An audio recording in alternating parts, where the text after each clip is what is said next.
სახელითა მამისათა და ძისათა და სულისა წმინდისათა ჩვენთან არის ღმერთი. გილოცავთ დღევანდელ დღესასწაულს. დიდ მოწამეების ეკატერინესი და მერკურის ხსენებას. საოცარია მათი ცხოვრება. ესე იგი მერკური წარმართი იმპერატორის ჯარში მსახურობდა და მიდიან ბარბაროსთა წინააღმდეგ საომრად. და ამ დროს ქრისტიანთა დევნა არის დაწყებული. მერკური როგორც ჩანს თანაუგრძნობდა ქრისტიანებს და ბრძოლის წინ, როდესაც ჯარი ისვენებდა, გამოეცხადა ანგელოზი და მახვილი მისცა ხელში და უთხრა: ამითი მოერევე ყველას ძლევ. ოღონდ როცა რო გაემარჯვებს, არ დაგავიწყდეს თუ ვისი შეწევნით გაიმარჯვა. მართლაც საოცარი ესეთი უთანასწორო ბრძოლა იყო. იბრძოლეს მერკურიმ მახვილით გაიკაფა გზა. დაამარცხეს მოკლედ ეს ურიცხი ბარბაროსთან ჯარი და წარმართ იმპერატორს გაუხარდა. გაუხარდა და იყო რა სულით ბნელი და სიბნელეში მან ამ გამარჯვების სანაცვლოდ კერპებისათვის მსხვერპლის შეწირვა მოსთხოვა ყველა გამარჯვებულს. მერკურიმ როგორც კი ეს გაიგო, თავისი სამხედრო პატივი, სარტყელი, მახვილი ყველაფერი დაყარა იმპერატორის წინაშე და თქვა, რომ მე ქრისტიანი ვარ. ძალიან გაუკვირდა და გაბრაზდა. მოკლედ დაჟინებით ითხოვდნენ, რომ მასაც მსხვერპლი შეეწირა, მაგრამ მან უარი განაცხადა და ამისათვის მოწამეებისა გვირგვინი დაიდგა, თავი მოჰკვეთეს. მაგრამ გადის საუკუნეები, მესამე საუკუნის მოღვაწე არის, მოწამე არის მერკური, მესამე საუკუნის შუა წლების. და ბასილი დიდის პერიოდში იმპერატორი ლიანე განდგომილი მოკლედ დევნის ქრისტიანებს. დაიბარა ბასილი დიდი მღვდელმთავარი და ემუქრება მოკლედ თუ გადაგებას თავს არ დაენებებ მეოთხე საუკუნეა. აუცილებლად დავაწიო და დავარვე ყველა ქრისტიანულ თემსა და ტაძარს. მაგრამ ახლა მე სპარსელებთან საომრად მივდივარ და იქიდან რომ დავბრუნდები. ღირსი მამა დადგა ღვთისმშობლის ხატის წინ და დაიწყო ვედრება. შეწევნას ითხოვდა. და ამ ხატზე ასევე გამოსახული იყო დიდმოწამე მერკური. და მოკლედ წავიდა იმპერატორი ირანელის სპარსელებთან საომრად და ყველა განცვიფრებული იქიდან ვინც კი დაბრუნდა, ყველა ამბობს, რომ უხილავმა ხედარმა, მეომარმა განგმირა ეს ჩვენი იმპერატორი და ასევე როგორც უხილავად მოვიდა, ასევე გაქრა თვალსაჩინიერიდან. მაგრამ მხოლოდ იმპერატორმა რომ სასიკვდილოდ დაიჭრა,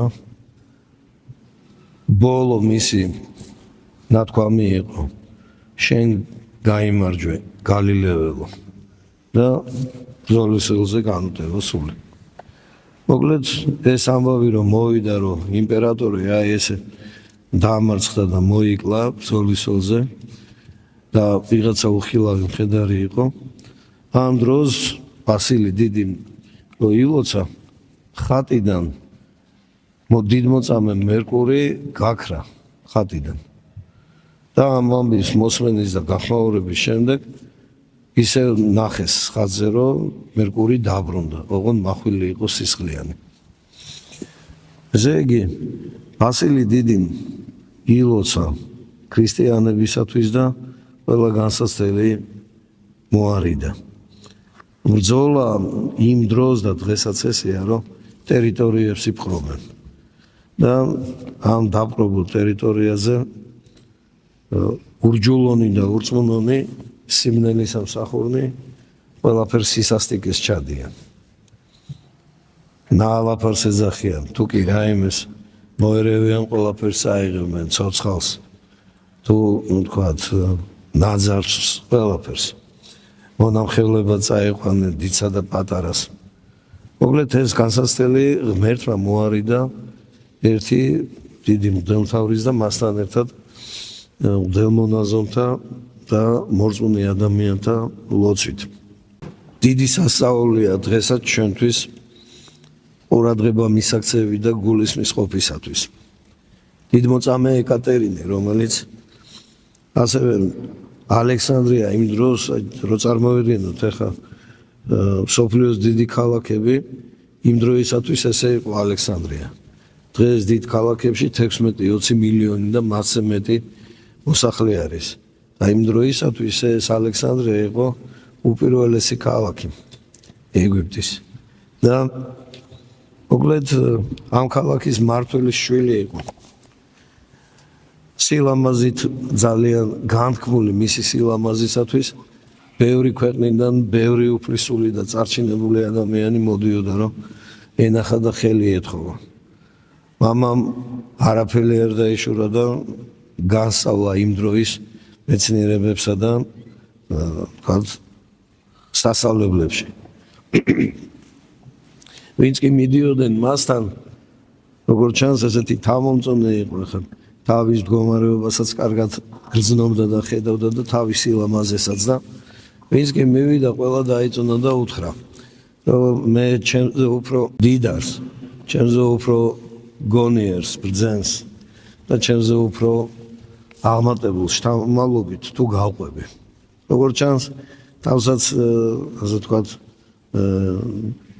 იწონებდა და ფასსაც ადებდა და თან ეთყობა დიდად გათხოვებაც არ უნდოდა. დედა ფარული ქრისტიანი იყო და თავის მოძღვართან მიიყვანა ეკატერინე და მოძღვარმა რომ მოისმინა მისი ასე ვთქვათ ესეთი ნათქვამი, მაშინ ეუბნება, მე ვიცი ერთი ჭაბუკი, რომელიც შენზე უფრო ბრძენია, რომელიც შენზე უფრო ლამაზია, რომელსაც შენზე უფრო მეტი სიმდიდრე აქვს, ისე რომ მთელს მსოფლიოს ქვეყნიერებას ეფინება ისე რომ მას არაფერი არ აკლდება. ხოლო წარმომავლობას თუ ვიტყვით, სიტყვა ვერ გადმოსცემს, ისეთი შთამომავალი არის. ამ საუბრის მერე მისცა ღვთისმშობლის ხატი ყრმასთან ერთად. და რო წამოვიდა ეკატერინე თავის ოთახში ამ ხატის წინ გონხურვალედ ლოცულობს. და მოხდა სასწაული. სინოსთა საოცარი ადგილია. იქ წმინდა ეკატერინეს მონასტერია და ეს ჯერ კიდევ ელენე დედოფლის, კონსტანტინე დიდის დედის მიერ დაფუძნებული მონასტერია და იქ იმ პერიოდის პატარა ეკლესია არის, დღეს ნანგრევია ეს. იმ ეკლესიით დაიწყო იქ მონაზონთა, ასე ვთქვათ, მოღვაწეობა და უფლის ტერფებით განწმენდელ მიწას ეძახიან. უდაბნოა, საოცარი სახილველია, საოცარი უდაბნოა. და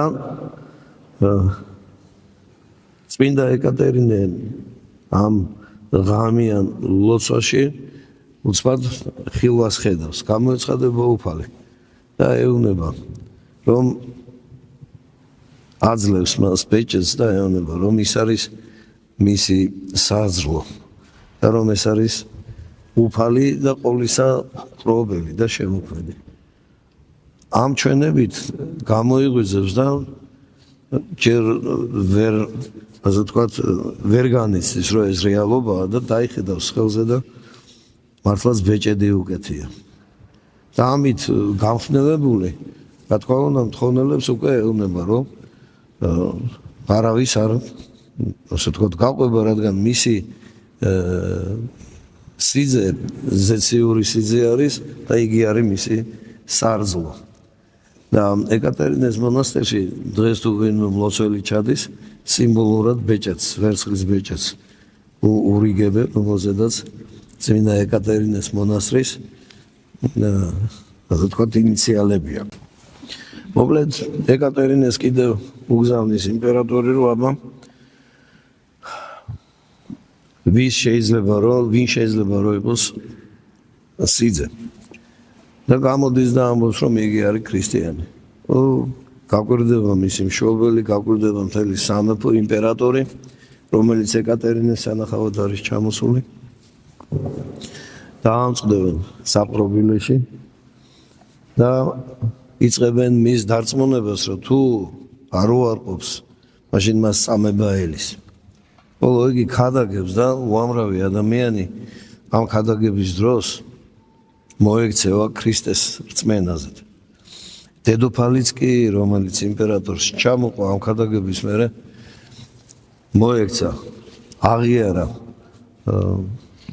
გაცხადებულად, რომ იგიც ქრისტეს მიმდევარია და მათ 200 მხედართან ერთად და მათ მხედართა მთავართან ერთად მოწამეობრივი აღსასრული მიიღეს. თავები მოჰკვეთეს. მოკლედ წმინდა ეკატერინემ არ დათანხმდა, უამრავი სასწაული აღსრულდა, მაგრამ სულით ბნელი ადამიანებისათვის, როგორც წმინდა გიორგის მოწამეობისას დიოკლეტიანე დარჩა ისევ სულიერ სიბნელეში, ისე დარჩენ ისინიც ასეთ სულიერ სიბნელეში. და თავი მოჰკვეთეს. ანგელოზებმა ხორციელი თვალთაგან დაფარეს წმინდა ეკატერინეს წმინდა ნაწილები და ცოტა მოგვიანებით ანგელოზთა ღვთისგანგებულებით ანგელოზებმა წმინდა ეკატერინე გადმოასვენეს იმ ადგილას, სადაც ახლა მონასტერია. ოღონდ თავდაპირველად მონასტერი არ იყო წმინდა ეკატერინეს სახელობის. ეს იყო ფერისვალების სახელობის.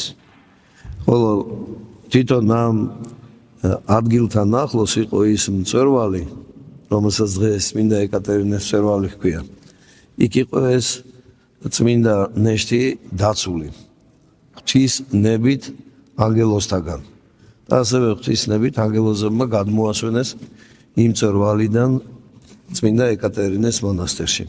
ეს არის ადგილი, სადაც მოსერო მთაზე ავიდა და რჯულის ფიცრები მიიღო, ამ მთის ძირშია ეს მონასტერი. და იქ ზემოთ ასევე ყოვლადწმინდა სამების სახელობის ტაძარი არის, სადაც უამრავი მომლოცველი და დამთვალიერებელი ადის ფეხით, რომ ზოგმა მზის ამოსვლას ლოცვითა და წირვით შეხვდეს ზოგი და ზოგი კიდევ უბრალოდ მზის ამოსვლის სანახავად. მოკლედ წმინდა ეკატერინემ მთელ მსოფლიოს უქადაგა, თუ რა ისიკეთე გვიყო ჩვენ ღმერთმა და რომ არაფერი ამ ხილულ სამყაროში, არც ქონება, არც მიწა მამული, არაფერი არ არის ძვირფასი და აღმატებული ცოცხალი ღმერთის ცოცხალ რწმენასთან შედარებით. მოციქულიც თავის ეპისტოლეში ეფესელთა მიმართ ესევე გვეუბნება. იყავითო ვითარცა შვილნი ნათლისანი და როგორც შვილნი ნათლისანი ვიდოდეთ, რამე თუ ნაყოფი სულისა, ყოვლითა, კეთილითა და სიმართლითა და ჭეშმარიტებითაა. ესე იგი ჩვენმა წინაპრებმა შეგვძინეს რა? მართლმადიდებლური სარწმუნოება, ქრისტეს სიყვარული ჩვენ გვეხება, რომ უნდა ვიყოთ ნათლისა შვილნი და როგორც ნათელში უფალმა რო თქვა, მე ვარ ნათელი ამ სოფლისა, რომელიც შემომიდგეს, არა ვიდოდეს ბნელსა. და ეს სიბნელე მხოლოდ სულიერ სიბნელეს ეხება. და ვინც ქრისტეს მსახურებას ცოტათი მაინც თავს ანებებს, მაშინ მას ყველა განსაცდელი თავს დაატყდება. მამულსაც დაკარგავს, თუ კი რამუშოვი იმასაც დაკარგავს. ვერც ვერაფერს ვერ შეიძენს და დაკვაკულსაც ვერ დაიბრუნებს. და გამოსავალი სად არის? ვითარცა შვილნი ნათლისანი ვიდოდეთ, ხოლო და მაცხოვრის მცნებით და უფლის სიყვარულით და რწმენით ვინც დადის, ის გაიმარჯვებს, იმიტომ რომ სულიერ სიბნელეში არ დადის, როგორც უფალმა თქვა. გამოიცადეთ რა იგი არის სათნო უფლისა. ესე იგი ჩვენი დღე და მთელი მოსრევნა, ჩვენი დღე და მთელი ცხოვრება, ჩვენი ყოველი წუთი წამი უნდა იყოს უფლის სიტყვების, რომ იტყვიან, გამოძიებაში, რომ ხედავდეთ რა არის უფლისთვის სათნო, შფოთი, აყალმაყალი, რაღაცა ესეთი მოგონილი მიზეზით, პატრიოტიზმით, თუ რაღაცა ქვეყნის სიყვარულით ყველაზე მეტი დავკარგოთ. სათნო საქმე უფლისთვის. თუ რაი არის სათნო უფლისა.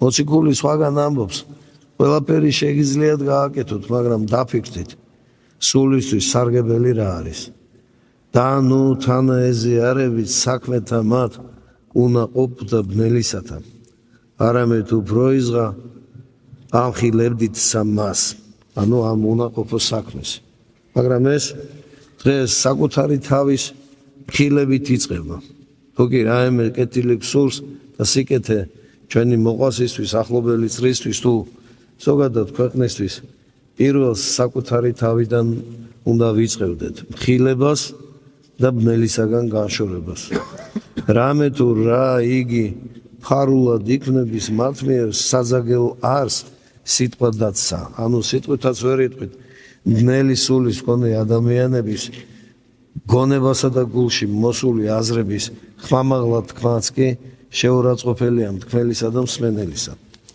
ხოლო ყოველივე ხილებული ნათლისაგან გამოსხადნების რამე თუ ყოველივე განცხადებული ნათელ არს ხოლო ვინც ამ ნათელი გონებით და ქრისტესადმი რწმენით ამ სიბნელეს თავის თავში ამხელს ის გაცხადებული ნათელია უკვე და მას ის ბნელი ვეღარასოდეს მოერევა და თუ სხვისა ბნელი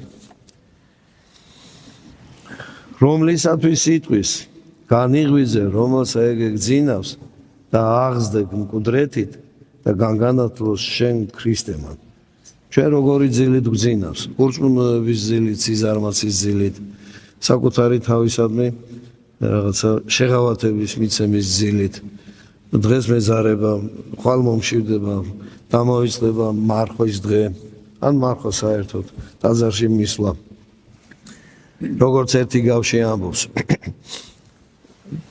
სერიხო ტრაპეზი სახლის საუფალო და დაუძახა ყველას ერთმა უთხრა ხარკამეთში უღლეული ვიყიდე და მის გამოსაცდელად ვიდეო მეორემ უთხრა მიწა შევიძინე და ის უნდა ვნახო მესამემ ცოლი შევირთე და ვერ მოვიცლი და ბოლოს ეს ამბავი იმით თარდება რომ მოწვეული ბევრია ჩინებულნი გამორჩეულნი მცირედნი არიან ისე ვარ ჩვენ არაყოველი რომელი იტყოს და იზახის უფალო განგვიღე ჩვენ არამედ რომელიც გონიერ ქალწულთა ემსგავსება ლამპარი სავსე იყოს ზეთით თუ არ ჩაქრეს როცა მოვა უფალი სიძე ჩვენ კი არ ვიცით როდის მოვა რომ მე არ მოგვიწიოს ლამპრისათვის ზეთის ცხონებისათვის საჭირო საქმეების ძიება მაშინ უკვე გვიანი იქნება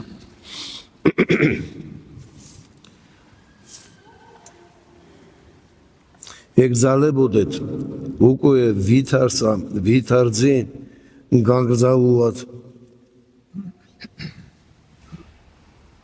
ხვალთ ნუ ვითარცა უგუნურნი არამედ ვითარცა ბრძენი ნუ იცხოვრებთ უგუნურად გამოიკვლევდით ჟამთან რამე თუ დღენი ბოროტნი არიან და დღეს ეს ბოროტი დღეები მთელ სოფლიოში არეულია გონიერება ვინ რას ქადაგებს და ვინ რას ითხოვს მისმინეთ იმიტომ რომ მე ვამბობ ყველაზე უფრო სორს ამისათვის ნუ იყოფით უგუნურ არამედ გულის მაყოფთით რა იგი არს ნება ღვთისა ნება ღვთისა რა არის სიყვარული აღმატებული ჯილდო ღვთისაგან მოცემული რომელიც შოვს მერე სიხარულს სიმშვიდეს კაი სიყვარული არ შეგვიძლია დავზოგოთ მაინც ერთმანეთი უშვერის სიტყვით ლანძღვაგინებით ერთმანეთის თვითონ ხილებით სიყვარულისა გამო და ამ დროს შური ალაპარაკებს გულჯერობა ალაპარაკებს ადამიანს და ამ დროს ამისი დაფარვა შეფარვა სურს რომ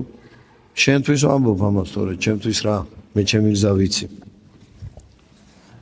არამედ გულის ხმას ყოფთით რა იგი არის ნება ღვთისა ხოლო ღვთისა ნება არის გიყვარდეს მოყვასիր ვითარცა თავი შენი და გიყვარდეს ღმერთი ყოვლითა გულითა გონებითა და ყოვლითა საცნობელითა შენითა და ნუ დაითვრებით ღვინითა რომლით არს სიბილზე არამედ აღიშენით სულითა ეტყოდეთ თავთა თვისთა ფსალმუნითა და გალობითა და შეცხმითა სულიერითა უგალობდით და აკებდით გულითა თქვენითა უფალსა ვინო მათხრობელა ანუ ყველანაირი გონების დამბინდველი სიბნელეში მომაქცეველი ყველაფერი მათრობელი თუ ეს ღვინო იქნება ან თუ სხვა რამ აღარ ვიძახით ნარკოტიკების ზეგავლენაზე.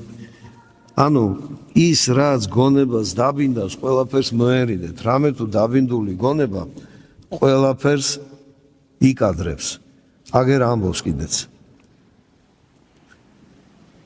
რომლით არს სიბილზე დაბინდული გონებით, სიმთვრალით, არამედ აღივსენით სულითა, ეტყოდეთ თავთა თქვენთა თვისთა, ფსალმუნითა და გალობითა. რამდენს გვახსენდება ფსალმუნის სიტყვები, რამდენი ვიმეორებთ ფსალმუნს, თუნდაც ერთს, მაგალითად სინანულისას, 50-მე ფსალმუნს, თუნდაც ზეციურ ზალთა შეწევნის გამოსახმობად 90-ს. ანდა თუნდაც იმას, არა ცოდათა ჩვენთაებრ მიყო ჩვენ ღმერთმა, არცა უჟულოებათა ჩვენთაებრ მომაგო ჩვენ. ღვთის ამ მოწყალება სიტყვით გამოუთქმელია. რამდენ სითმენს და რამდენს გვპატიობს. და როგორი სულგრძელებით ელოდება ადამიანის ღვთისკენ მიქცევას. და მოციქული გვეუბნება და დიდებდით და შეუძახებდით თქვენს თავს ეტყოდეთ ფსალმუნით და გალობით და შესმითა სულიერითა უგალობდეთ და აკებდით გულითა თქვენითა უფალს, ანუ გონხურვალეთ უფლისადმი ერთგულებით. ვისაც ეს შეუძლია, რა თქმა უნდა, ღმერთი მას მისცემს. ერთხელ ერთ მონასტერში მივიდა ერთი ადამიანი და ეუბნება, კონსულზეო, 3 ადამიანი არისო. მოგლეთო, ამბობენო, უბრალო კაცი იყო. და მონასტრის წინამძღვარს ეუბნება. ამბობენო, რომ იქ წმინდანები ცხოვრობენ. კი, მაგრამ როგორ ეკითხება ეს მონასტრის წინამძღვარი. ერთხელ შენ საიდან იციოდე? მე მივდივარ ხოლმე დროდადრო და რაღაცა მათი სახმარი ნივთი მიმაქვს, ხან ორი ხან თქვათ რაც მას სჭირდება და აი ამ დროს უსმენობა. და როგორ ლოცულობენ, წიგნით თუ არ აქვს თუ წიგნი არ აქვს. აბა რამე კანონიცია არა, არც არაფერი, უბრალოდ როგორც იციან, ესე ამბობენ, 3 არიანო და დადგებიანო, ხელს აღაპრობენო და ეტყვიანო. უფალო, ჩვენ 3 ვარ და ვიცით რომ ჩვენ 3 ხარ. და შეგვინდა და მოხდეთ ჩვენი აი ეს ცხოვრება და ლოცვა შეიწირე და დაგვიფარო ყველაფრისაგან. მოკლედ გაუგვერდა მონასტრის წინამძღვარს, კონსულზე ცხოვრობს ეს ხალხი. გამოითხოვეს მონასტრის ნავი, ჩასხდნენ წინამძღვარი და მისი თანხლები, მონაზვნები, ჩასხდნენ და მივიდნენ და აბასადარია თქვენ წმინდანები. ამ დროს წასულები არიან რაღაც თავის საქმეზე მოვიდნენ. ძალიან უბრალოდ ეს სუბუქად რო თქვა, უბრალოდ ჩაცმულები. მოკლედ ეუბნებიან, აბა წერა კითხვა იცით, არ ვიცით, ლოცვა იცით, ჩვენებური ვიცით. აბა როგორ ლოცულობთ, კანონი ესეთია. ლოცვა ესე უნდა ითქვას დილის საღამოს წუხრით. არ ვიცით, უთხრეს, აი ესე ლოცულობთ ჩვენ. წინამძღვარი ეუბნება, რომ ესე აღარ ილოცოთო. ციგს გამოგიგზავნითო და იმ ციგში როგორ წერია, ისე ელოცოთო. კარგია, როგორც გეტყვით. ჩაჯდეთ ნავში და მოდიან და სანამ ნაპირს მიადგებიან, ხმა ესმინდა, გაიხედავენ და ხედავენ წყალზე მორბის ეს 3. ეს მოხუცი წყალზე მორბის და შეხედავს და გაუკვირდება წინამძღვარს და უძახიან, დაიცადეთ, დაგველოდეთ და რო შეხედეს, კიდევ ვერ გააგებს, დაიცადეთ, დაგველოდეთ და რა ხდება? კვერთხი დარჩა თქვენს წინამძღვარსო. კვერთხი დარჩაო და წყალზე მორბიან. და ეს ამოდგა ეს წინამძღვარი და ეუბნება, როგორც ლოცულობდით, ისე ილოცეთო, აქამდე როგორც ლოცულობდით, ისე ილოცეთო. გაჭერდნენ ისინი მიბრუნდნენ, ესენი წამოვიდნენ და დარჩენ. ლოცვის სიმრავლე და სიგრძე კი არაა მნიშვნელოვანი.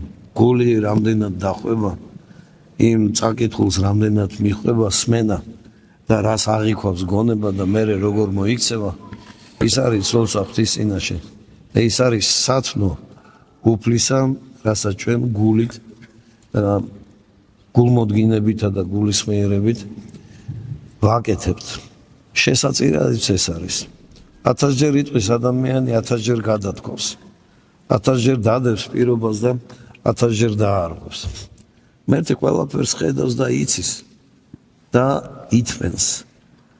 ამიტომაც თქვით არა ცოდოთა ჩვენთაებრ მიყო ჩვენ ღმერთმა არც აუჯულოებათა ჩვენთაებრ მომაგო ჩვენ წარმოიდგინეთ აბა რასაც რო ჩვენ ნებითუნებლიეთ ვცდებით მისი საპირწონე სასჯელი რომ მოგვეცეს რა დღეში ვიქნებით ჩვენ ყველა ამიტომაც ყოველთვის ვმადლობთ ღმერთს ამისათვის ყოველთვის როგორც წერია ყოველთვის ყველაფრისათვის ვმადლობთ ღმერთს თუ რამ ჩვენ თავს განსაცდელია ერთი სწორი თქმა არის ჩვენთა ცოდათა გამო რატომ იმიტომ რომ გამოვიფხიზლოთ როგორ დავინახოთ ჩვენი თავი და რა შედეგი მოხვება სხვისი მოყვარული და მობიერი გული გვექნება ღმერთმა ინებოს ჩვენთან არის ღმერთი არც დაიმეც გილოცავთ დღესასწაულს და კიდევ ერთი ძალიან მნიშვნელოვანი ამბავი ფაქტი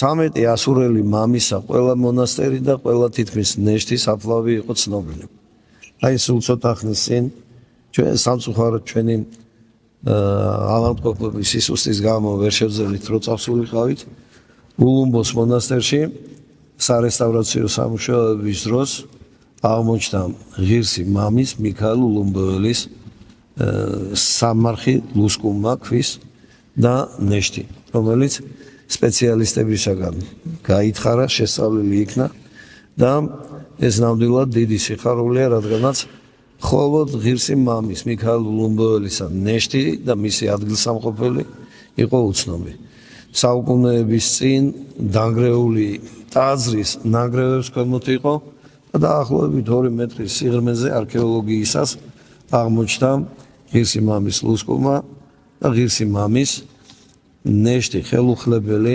დაზიანებული მხოლოდ იმ ნაწილში სადაც ნანგრევი დაეცა დაზრული ანუ იმ ადგილიდან ეს დიდი კურთხევა მინდოდა რომ თქვენც გწოდნოდა და თქვენთვის გადმომეცა ღირსი მამის ლოცვა შეგვეციოს ყველა ეკატერინეს ულოცავთ დღევანდელ დღესასწაულს და არა მხოლოდ ეკატერინეს ყველას თქვენ გილოცავთ დიდმოწამე ეკატერინეს ხსენებას ღმერთმა ისმინოს ჩვენი და დიდმოწამეთა მერკურისა და ეკატერინეს ლოცვით ღმერთმა ინებოს ჩვენი ერთად ყოფნა სასუფეველში ამინ